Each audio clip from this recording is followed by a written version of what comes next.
Hay una idea que puede sonar un poco fuerte, pero que es central para entender todo esto. Michael Jackson, quizás la estrella más grande que ha existido, en realidad no era una persona, era en el fondo un producto. Suena raro, ¿no? Bueno, vamos a ver por qué esta idea tiene tanto peso.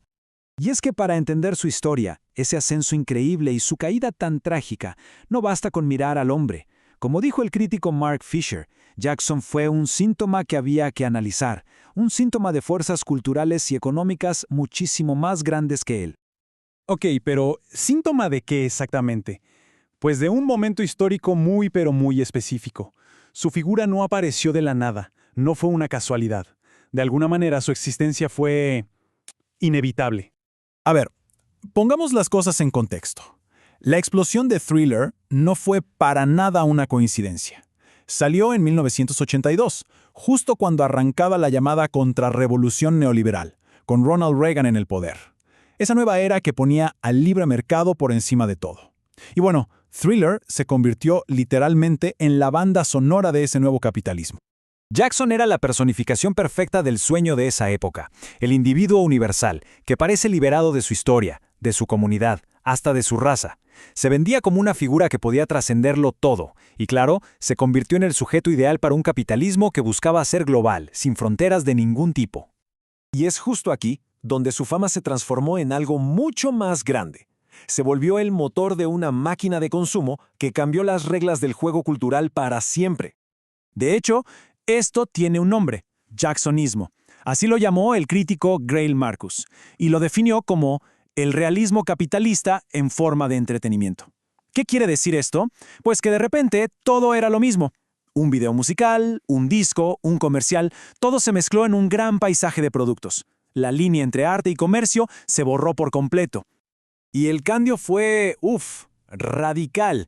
Antes, uno compraba un objeto, un disco, un video.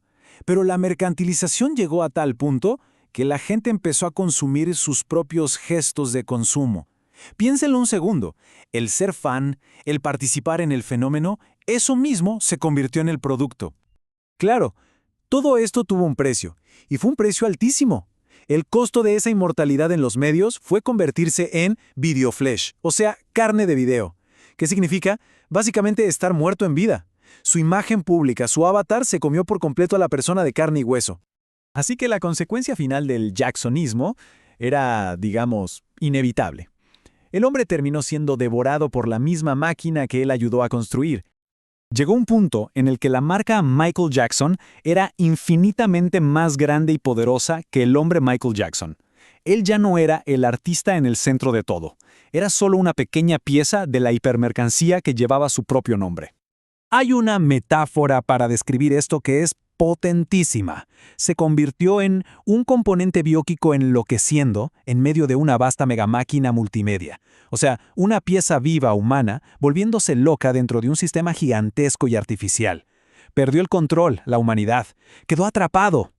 Y con esto llegamos al final de la historia. Un final donde la tragedia personal de Michael Jackson se convierte en una advertencia universal sobre la naturaleza implacable del capital.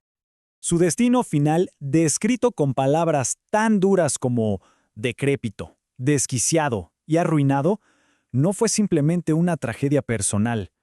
Fue y sigue siendo una advertencia. Y la advertencia es muy clara: ni siquiera la estrella más, pero más grande que el mundo haya conocido, puede resistir por sí sola las demandas implacables del capital. Al final del día, las fuerzas del mercado demuestran ser más poderosas. Si este análisis sobre cómo el mercado literalmente se comió al rey del pop les dejó algo pensando, les invito a unirse a la comunidad de Mente Incómoda. Es un espacio justo para esto, para explorar la cultura, la política y participar en la conversación. Anímense a unirse para seguir desmantelando lo evidente. Y eso nos deja con una pregunta flotando en el aire. Si Michael Jackson fue el síntoma de la mercantilización de los 80 y 90, ¿quién es el síntoma de hoy? ¿Qué celebridad, qué fenómeno cultural creen que encarna esta hipermercantilización total en nuestros días? Y sobre todo, ¿cuál creen que será el precio que pagarán por su inmortalidad mediática?